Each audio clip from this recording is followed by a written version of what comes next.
Hello everyone, I hope you all are well. So today, I will show how to change your identity information on WeChat. But before starting this video, if you are new to my channel, then please subscribe my channel, and if you had already subscribed my channel, then thank you for subscribing. So let's start this video.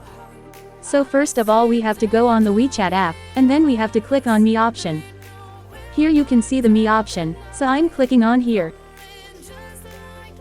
Then you have to click on Services, so I am clicking on the Services option. After that, you have to click on the Wallet option, so I'm clicking on the Wallet option. Then you have to click on the Identity Info option, where you will see there are 3 options. Then click on the third option. After that you will see a page, where you can change your identity information. So now you have to click here, then you can change your information by filling your personal information on the required page.